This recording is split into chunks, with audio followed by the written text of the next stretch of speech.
Buenas noches, muy buenas noches. Yo soy Mario Campos y a nombre de Leo Zuckerman, titular de Es la Hora de Opinar, le doy la bienvenida. Le platico más adelante, vamos a conversar sobre qué pasa en Estados Unidos con los resultados que ya se dieron esta semana con Edgar Rodríguez, incluyendo los deseos de Donald Trump de contender nuevamente por la presidencia de su país. También más adelante vamos a platicar sobre la prevención del abuso sexual infantil con Valeria González y entender pues qué nos toca hacer, cuál es la información que tenemos que tener. Pero arrancamos por lo pronto con la mesa de análisis y déjenme saludar para hablar del plan B que dice el presidente López Obrador sobre la contramarcha o la marcha esta que ha anunciado el presidente. De todo esto vamos a platicar con Sabino Bastidas. ¿Cómo estás, Sabino? ¿Qué tal? ¿Cómo estás, Mario? Un saludarte, muy buenas noches. Maite. Igualmente, la doctora Blanca Heredia. Hola, ¿qué tal, Mario? Qué gusto, bienvenida. Igualmente, la maestra Maite Azuela. Maite. Yo muy Hola, feliz de estar Sabino. con ustedes, ya lo saben. No, hombre, igualmente, ya saben que me invitan acá a su mesa. Y vamos a platicar, yo quisiera empezar por la respuesta del presidente a la marcha. Se da la famosa movilización del domingo, que creo que resulta un éxito para sus organizadores en términos de la capacidad convocatoria, una convocatoria que rebasa por mucho la capacidad de los partidos que la convocan. Cuando dicen, no, es que esto es del PRI, el PAN, quisieran, hombre. Si ellos pudieran mover a esta gente, estarían en otro escenario muy distinto al que están ahora. El presidente subestima la movilización en términos públicos y dice, hombre, fueron 50,000, 60,000. Y luego dice, no, creo que se me pasó la mano, eran hasta menos. Pero responde, toma la apuesta y la responde diciendo, ahora vamos a la marcha de a de veras, ¿no? La madre de todas las marchas en 2 semanas. Y pues entra el terreno de la disputa de la calle, que es donde se siente cómodo el presidente. ¿Cómo ven? Si quieren empezamos por ahí y luego vamos al tema del plan B. A ver, Sabino. A ver, ¿qué es lo que estaba sucediendo en México antes de la marcha del 13 de noviembre? Sí. En México, desde hace 4 años, se está construyendo una hegemonía política. Sí. Una hegemonía política personal, de características muy sui generis, pero una hegemonía política. El presidente con una enorme mayoría llega al poder, conserva ese poder, consolida ese poder en los gobernadores, mantiene ese poder en el Congreso de la Unión, consolida la captura de algunos órganos, incluso de la Suprema Corte de Justicia de la Nación. Entonces, esa hegemonía es el escenario imperante, es donde nos encontrábamos, eso es lo que estaba sucediendo en México. Por el otro lado, todas las oposiciones, los partidos políticos, trataban de demostrar que había otra cosa, pero no lo consolidaban. Y yo creo que ese es el quiebre de la manifestación del 13 de noviembre. Creo que ese es el mensaje, el más importante, es que hay un segmento de mexicanos, pueden estar concentrados más en la capital de la República, pueden ser más de clase media, pueden ser de otro grupo, a lo mejor votaron por López Obrador, pero es un segmento de la sociedad que con una buena causa querida por los mexicanos en más de un sentido, como lo es el INE, son capaces de salir a la calle a decir, nosotros no estamos con la visión hegemónica. ¿Y eso, en tu opinión, eso no había ocurrido? Yo creo que no había pasado. La sensación de que López Obrador avasallaba a los opositores era completa. La incapacidad de los partidos para encabezar alguna opción alternativa, la incapacidad quizás de la crítica para hacerle frente, la fortaleza del presidente mediática, comunicacional y política, hacía ver la hegemonía, el pensamiento único, una visión imperante, que además México ha sido muy hegemonista en muchos momentos. Tuvimos una visión hegemónica en el porfiriato, tuvimos una visión hegemónica durante el priato, y ahora se estaba articulando esta hegemonía. Yo creo que esa es la sutileza inteligente del mensaje de la marcha del 13. Además de la visión del presidente, que pretende ser hegemónica, del otro lado hay una visión alternativa, y eso nos lleva a que efectivamente en una democracia los votos son muy importantes y es parte fundamental de la democracia, pero yo creo que la parte que tenemos que entender como más fina de esto es que la democracia es pluralidad. Y lo que no ha sido el presidente López Obrador es plural claro, en sus posiciones. Entonces, el hecho de que aparezca la tentativa de una fuerza alternativa, la expresión, que yo creo que se le empiezan a juntar todos sus adversarios. ¿Y la contramarcha ahí cómo la lees? Es una reacción clara a quien en la lógica hegemónica se sentía ya en caballo de Hacienda y de pronto tiene que recurrir a sus mejores artes para recuperar la posición o el proyecto de hegemonía y de conservación del poder de largo plazo. Esa es mi lectura de manera muy inicial. Muy en línea con Sabino. Primero decir que la marcha me pareció un éxito para sus organizadores y me parece también un éxito para nuestra vida democrática. Fue, creo, la fiesta en torno a la condición de posibilidad de la pluralidad, para que podamos seguir siendo plurales, y efectivamente la marcha nos lo hizo visible y patente después de un largo periodo muy dominado, casi prácticamente de forma casi completa en términos de los temas de la conversación, los términos de la conversación y incluso pues la sombra o el recuerdo o continuamente pensando en las mayorías, que sin duda sigue aglutinando y con las cuales sigue resonando Andrés Manuel López Obrador, pero pues no nada más hay mayorías. También hay segmentos importantes de la sociedad que no están de acuerdo con el presidente. Que tampoco son tan minorías. Que tampoco son tan minorías. Sí, digamos, ahí podemos... Yo diría que está entre 30 y 40 y que, digamos, objetivamente habría que ver, y luego ya capacidad para articularlas, eso ya es otro tema, ¿no? Pero sí me parece que eso es lo primero que yo destacaría y que me parece muy, muy celebrable, ¿sí? El presidente, como es su costumbre, pues buscó, como es su costumbre y como es la costumbre de cualquier gobernante o de cualquier comunicador, pues es buscar darle el spin, darle a la marcha. Aunque muchas veces el lunes lo que hacen los políticos es decir, escuché y te rebaso, y podría haber dicho, escuché las preocupaciones. No, este presidente jamás, pues no está en el guión del presidente López Obrador. Sí, pero siempre, digamos, efectivamente, la respuesta busca también imprimirle alguna significación a ese hecho sobre el que estás comentando o a veces incluso sobre el cual permaneces callado. El presidente, de manera muy clara, el lunes buscó minimizar la importancia de la marcha, pintarla como una marcha que básicamente aglutinaba a la mafia del poder. Eligió y algunos los personajes otros, que le gustaban para poner la además, etiqueta. no dudo que haya sido todo esto accidental, digamos, la cantidad de los videos que específicamente circularon más en redes, me cuesta trabajo creer que haya sido una cosa espontánea, de coincidencia, ¿sí? Claro. Creo que hubo algún tipo de estrategia en el sentido de exhibir una determinada lectura de la marcha, que en términos de su composición social, efectivamente, era fundamentalmente clase media para arriba, déjame ponerlo así, quizá un poquito más clase media que puramente para arriba si la comparamos con la Marcha Blanca, por ejemplo, pero de todas maneras sí, digamos, urbana, personas incluso seguramente de muchas personas que por primera vez se manifestaban, que eso llamó la atención. Pues sí, así pasa en cada generación también, ¿no? No, o sea, pero no nada más, no nada años, más, efectivamente, o sea, que no lo habían hecho antes, digamos. efectivamente. Yo creo que una parte de esas personas que se manifestaban lo hacían efectivamente a favor de una de las condiciones de posibilidad de la pluralidad, como decía yo, que es el INE y en general nuestro entramado institucional en materia electoral. Pero sí creo también, sinceramente, que una parte muy importante de los que acudieron a esa marcha expresaron pues su desacuerdo. Sí, claro. E incluso su enojo con Andrés Manuel López Obrador, que tengo que decir que es un enojo que yo cada vez me pregunto más de qué está hecho, que lo moviliza, porque pues los ataques de Andrés Manuel contra la clase media y alta han sido fundamentalmente simbólicos, no han sido de otro tipo más que simbólicos, o muy poquito ha habido de otro tipo de medidas que los afecten realmente. Entonces, ahora, por un lado minimiza la marcha el presidente y nos insiste en que representa lo que él quiere decir, ¿no? Que representa, pero luego la contramarcha, y ahí me parece más bien un acto de debilidad, debo de decir. ¿Por qué? ¿Sí?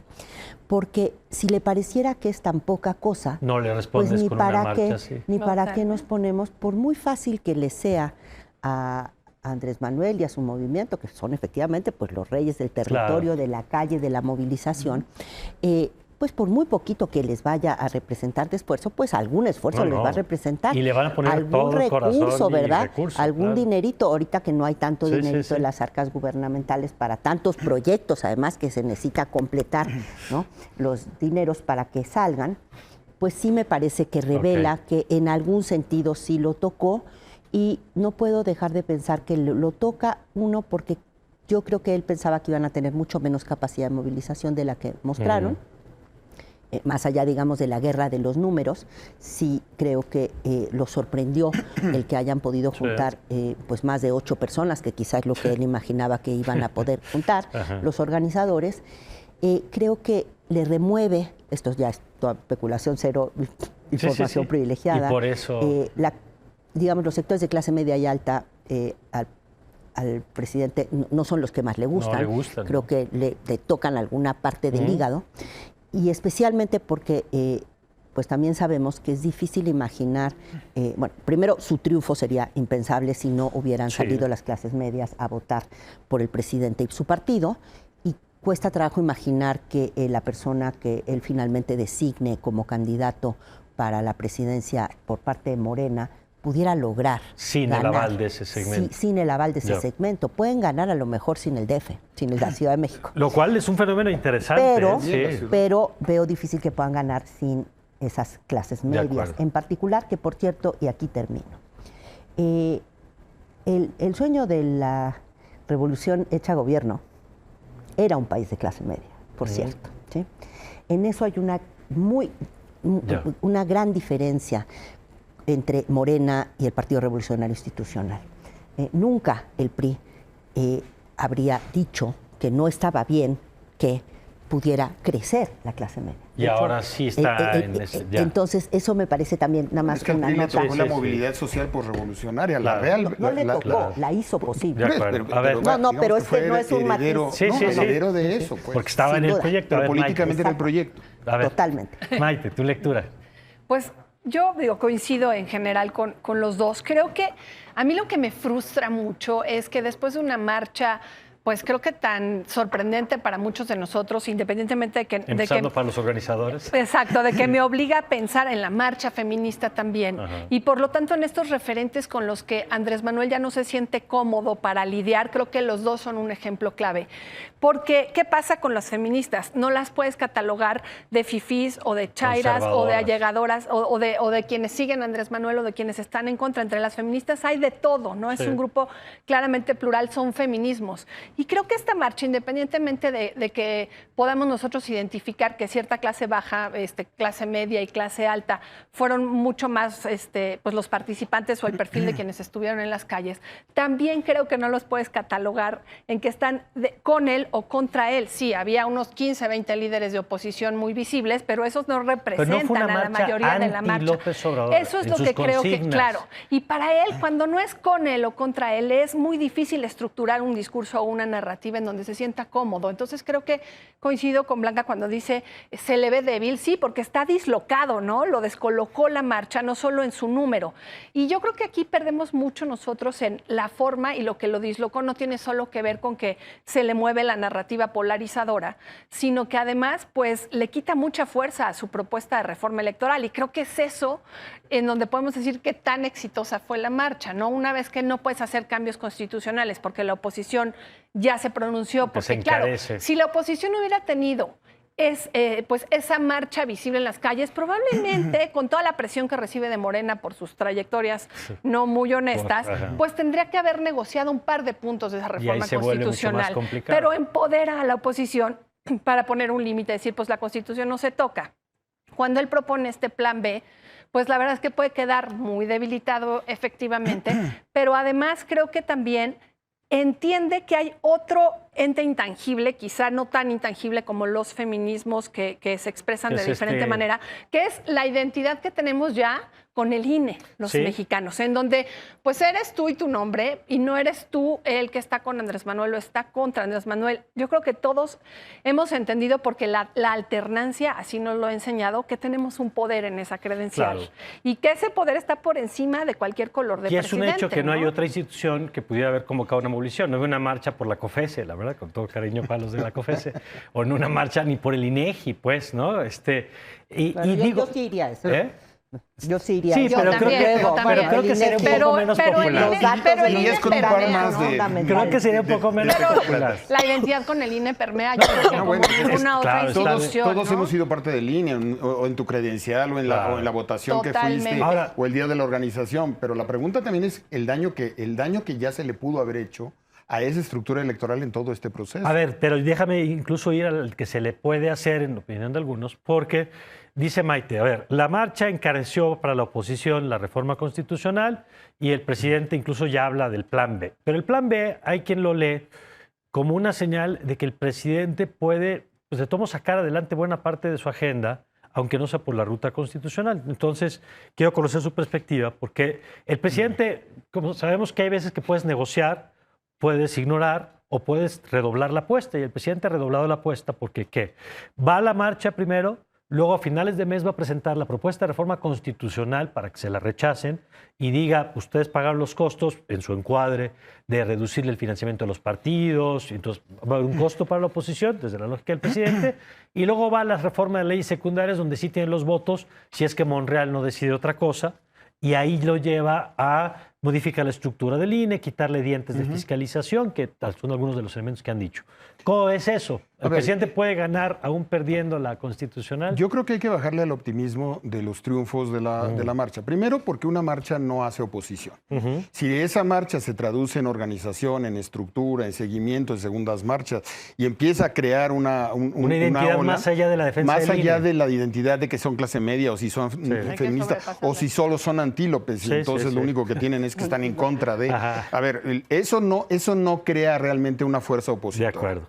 Y yo creo que el saldo neto no deja de ser kafkiano, además, ver a los partidos políticos saliendo a marchar cuando ellos lo único que tenían que hacer en el Congreso es votar. O sea, ver al PRI salir a votar para que el PRI no vote en la... pues, digo, suena kafkiano. A lo kafkiano del gobierno organizando su propia marcha. Todo aquí, O sea, ya estamos en un aquí mundo- evidentemente hay mucho... Sí. Kafka tendría mucho costumbrismo. Pero aquí el tema claro es, yo creo que ya hay un saldo neto de daño a la institucionalidad electoral en sentido amplio. En primer lugar, porque el debate político desde el gobierno contra el Instituto Nacional Electoral, no en la marcha, no con esta reforma, el sino cotidiano. desde el inicio de su administración, esta erosión desde el poder al Instituto Nacional Electoral, yo creo que ya le ha generado un daño. Yo creo que el proceso de defensa... ¿Pero daño en qué? Porque reputacional no ha... No, yo es que creo que el daño va a tener muchas caras. Fíjate, por ejemplo, estamos suponiendo que no pasó nada con todo este ajetreo, pero hay segmentos de la sociedad que están oyendo los comentarios negativos del presidente respecto a los gastos y a la gente sí la toca con el hecho de un INE que necesitaba correcciones. A ver, no hay un solo mexicano serio, estudioso de este tema que pueda decir que tenemos un sistema perfecto. No, pues no. Lo queremos mejor, lo queremos más barato, lo queremos más ordenado. Todos decimos que tiene funciones que no debe tener. ¿Qué fue lo que rompe el presidente? Porque yo creo que al margen del debate del fondo de la reforma, ¿qué es lo que el presidente rompe al mandar una iniciativa? Mira, lo explicaré muy rápidamente. Las transiciones a la democracia normalmente, no todas lo son, tienen un gran pacto político, se llaman transiciones pactadas, está en la teoría de la democracia y siempre estudiamos que las transiciones pueden tener ese gran paraguas político, ese momento. Ahorita se está discutiendo ese pacto en Venezuela, se discutió en España en su momento, Chile tuvo su pacto. Distintas transiciones democráticas tienen un pacto. La nuestra se ha dicho y se ha teorizado lo suficiente que no es una transición pactada, pero yo creo que la interpretación de que no tenga un gran pacto no significa que no haya tenido acuerdos políticos de muy diversa índole. La transición del PRI a PAN, por ejemplo. Y creo que es una transición de muchos pactos pequeñitos. De acuerdo. ¿Cuál es la expresión de esos pactos pequeñitos? Las reformas legales al Instituto Nacional Electoral. Cada una de las 8 reformas grandes que se le ha hecho al aparato electoral han sido en ese marco de pequeños pactos en donde las oposiciones, en la que estaba, por cierto, López Obrador, pues pedían cosas en lo electoral y fuera de lo electoral. Y por ahí pasaba desde los nombramientos del consejero hasta quitar al presidente consejero, a ver quién iba al instituto y muchas otras cosas. Entonces, había pequeños pactos sucesivos. ¿Y tú crees que esto es lo que se rompe? Eso es lo que se rompió en esta reforma. Porque lo que generó López Obrador es lo que lanzó López Obrador es: yo puedo plantear una reforma sin pactarla con la oposición. La interrupción de la forma de la reforma electoral creo que es realmente lo grave, porque interrumpe la forma como estábamos conduciendo la transición a la democracia. ¿Qué es lo que puede traducirse en unas reformas secundarias no avaladas más que por la fuerza dominante? Por lo tanto, ilegítimas, no aceptadas por la oposición, lo que garantiza el gran problema de nuestras elecciones en toda la transición es que la oposición reconozca el resultado. Y ese reconocimiento del resultado... Y eso es lo que tú ves en riesgo. Eso es lo que ha generado los postelectorales que desde 1988 pues, habíamos medio evitado, no del todo 2006, no del todo en el 2000, no del todo en el 18, pero mal que bien las oposiciones. Sí. Primero, en términos de la estrategia más general del presidente, a mí me parece que es importante, escribí esta semana, que a mí me parece que sirve pensar que la forma en la que hace política Andrés Manuel López Obrador es nunca buscando un solo objetivo. Es lo que denomino la política de la carambola. Siempre tengo un objetivo maximalista, con muchos objetivos, pero siempre tengo plan B, plan C, plan D, así diferentes planes. Y además en diferentes tableros. Entonces, déjenme dar un ejemplo. Una cosa que me llamó la atención el lunes, cuando empezó a hablar de la marcha, lo que puso sobre la mesa primero fue la definición de democracia, que es una batalla que yo creo que no le hemos concedido tanta atención como deberíamos concederle a la importancia que le da el presidente a lo simbólico, a cuál es la manera en la que describimos la realidad, cómo la narramos, qué relato contamos con respecto al país, a cuáles son sus problemas, a los diferentes aspectos que van componiendo también la coyuntura. Y lo dijo con toda claridad, como lo ha dicho muchas veces.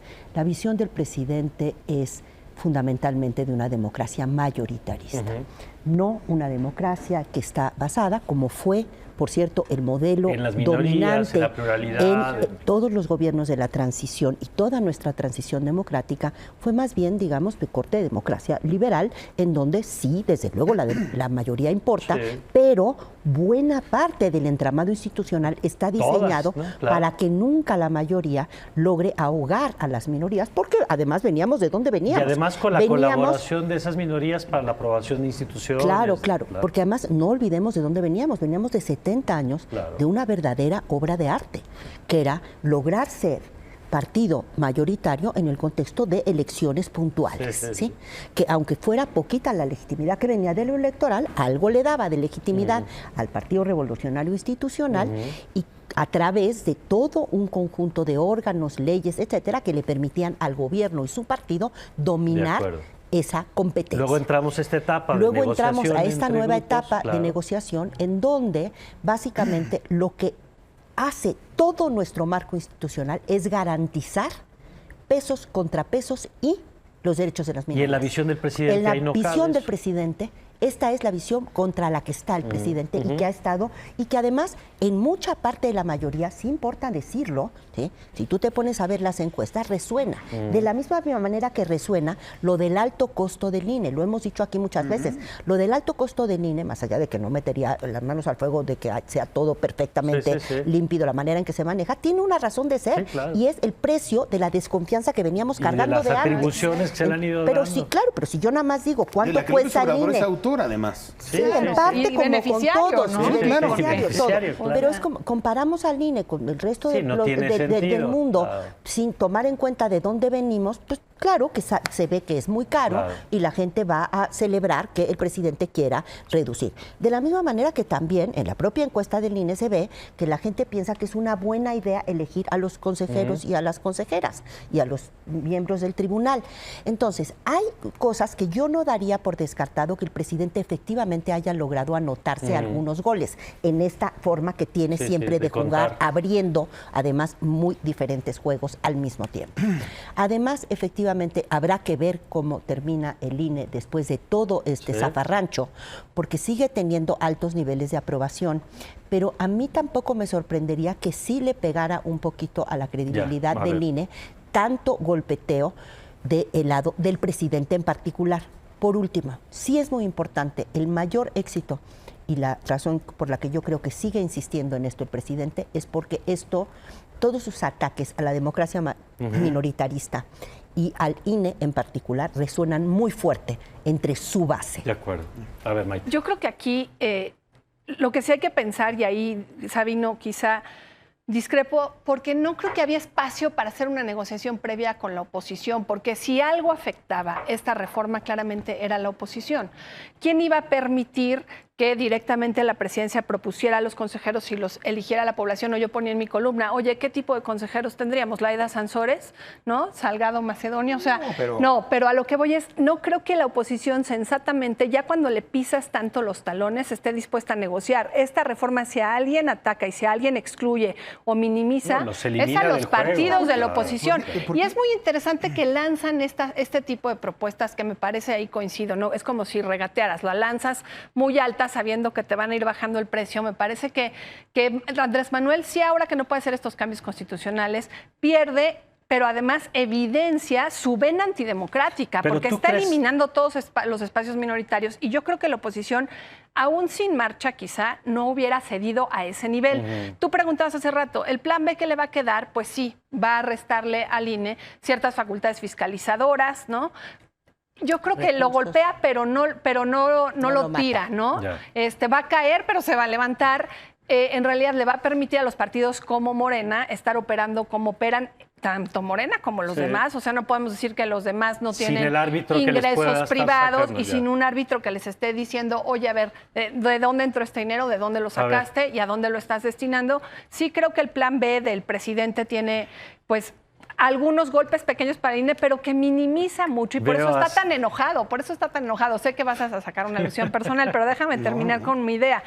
Creo que además de que no había espacio de negociación, cuando al que están golpeando es a ti mismo, pues tú dices, oye, párale, porque me va a quedar sin un solo espacio de representación.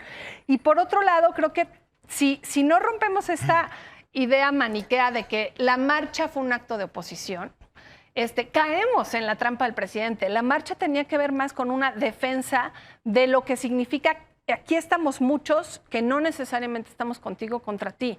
Y creo que nuestro análisis no logra quitarse esa camisa de fuerza. Porque es la ruptura de la hegemonía. Es que de lo que se trata es de colocarla en la lógica de ruptura de la hegemonía. No significa que la construcción de un polo de la ruptura de la posible hegemonía. No, la hegemonía. ¿No? La hegemonía es hegemonía, ya estás. A ver, ¿cómo la quieren entonces? A ver, pero tan no está que su reacción es de berrinches. No, pero no lo vean así. Porque, a ver, ¿quién que está en el poder? Estamos un poco ya sobre el tiempo. ¿Quién que está en el poder, nada más? ¿Quién que está en el poder, no?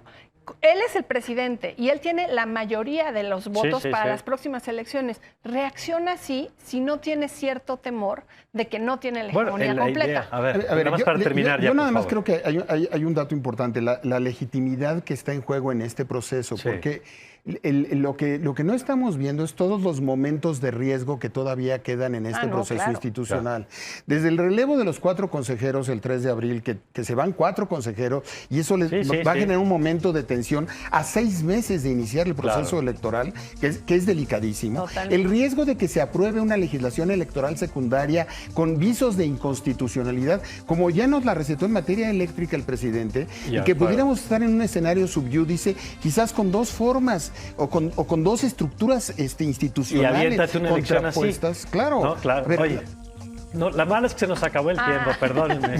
La buena es que ustedes van a estar acá el próximo jueves, entonces nos seguiremos escuchando, por supuesto, y leyendo. Gracias, Maite. Claro que sí. Doctora, muchas gracias. Mario, un gustazo.